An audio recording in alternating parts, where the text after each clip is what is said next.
Саламатсыздар ма, құрметті студенттер? Бүгінгі сабағымыздың тақырыбы несеп бөлу жүйесін зерттеу. Бүгінгі сабақта несеп шығаруды зерттеу, несеп алу әдістерін, несептің физикалық қасиетін зерттеуді өтетін боламыз. Алдарыңыздағы суретте бірінші несеп бөлу жүйесін зерттемес бұрын біз несеп бөлу жүйесіне қандай мүшелер жатады, содан бастауымыз керек. Несеп бөлу жүйесі басты қос бүйректен, несеп ағардан және де қуықтан тұрады. Несеп шығаруды зерттеген кезде қандай жағдайларға назар аударуымыз қажет? Алдымен малдың несеп шығарған кездегі кейпіне, оның бөліну санына және де уақытына назар аударуымыз қажет. Малдың несеп шығару кездегі кейпі оның жынысына, түріне байланысты. Дені сау өгіз, қошқар, текелер несеп шығарар кезде сыртқы кейпін өзгертпейді. Айғырлар несеп шығарған кезде артқы аяқтарын талтайтып, аз ғана отырыңқырайды. Мына жердегі алдағы суретте бағанағы несеп бөлу кезіндегі өзгерістер көрсетілген. Әр түлік малының несеп бөлу ерекшеліктері. Ірі қара мал тәулігіне 10-12 рет несеп бөліп шығарады. Қойлар, ешкілер, иттер 3-4 рет несеп бөліп шығарады. Шошқалар 5-6 рет, ал жылқылар 5-8 рет несеп бөліп шығарады.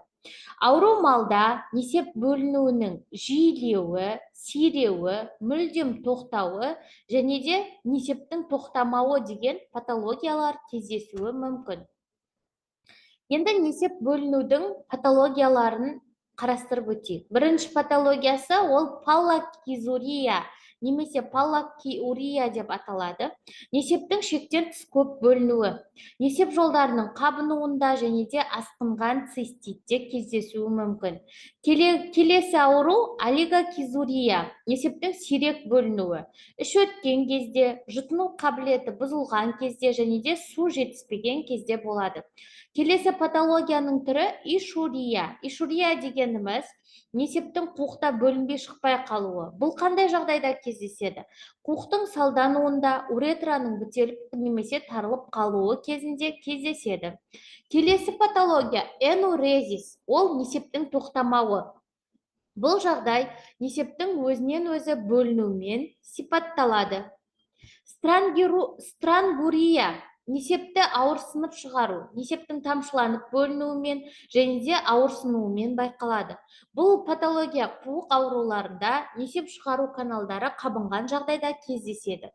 Келесі патология тенезм. Тенезм дегеніміз несеп шығарардағы малдың ауырсыну кейпі.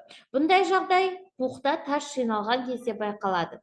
Полиурия. Тәулік бойы бөлінген несеп мөлшерінің көбеюі.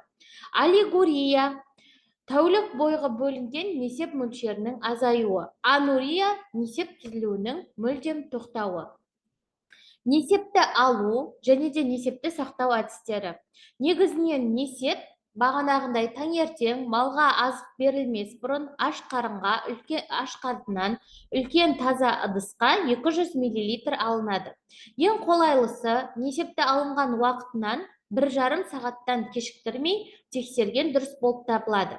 Егер несепті 1-2 күн сақтау үшін ең қолайлы температурасы 4 градус тоңазытқышта ұстаған дұрыс. Несепті ұзақ уақыт сақтаған кезде оған консервілеуші заттар, атап айтсақ, тимолды қолдануымызға болады. Оның 1 грамын 1 литр несепке қолданамыз. 40% формальдегид ерітіндісін 25 мл несепке 2-3 тамшысын қолдануымызға болады. Енді несептің физикалық қасиеттерін зерттеу кезінде неге назар аударамыз? Несептің физикалық қасиеттерін зерттеу кезінде мөлшеріне, түсіне, тұнықтылығына, салыстырмалы тығыздығына, консистенциясына, мөлдірлігі мен иісіне назар аударамыз. Әр түлік малының несеп мөлшерінің ерекшеліктері. Ірі қара мал тәулігіне 6-12 литрға дейін несеп бөледі. Қой, ешкілер жарты 1 литрға дейін несеп бөледі. Шошқалар 2-4 литрға дейін несеп бөледі. Мысық 2-4 литрға дейін несеп бөледі. Ірі ит 0,5 1 литрға дейін несеп бөлсе, кіші ит 0,104 және де 0,2 литрға дейін несеп бөледі. Ал жылқылардың тәуліктік несеп бөлу мөлшері 3-6 литр болып табылады. Бүгінгі сабағымыз аяқталды. Жақсы, сау болыңыздар.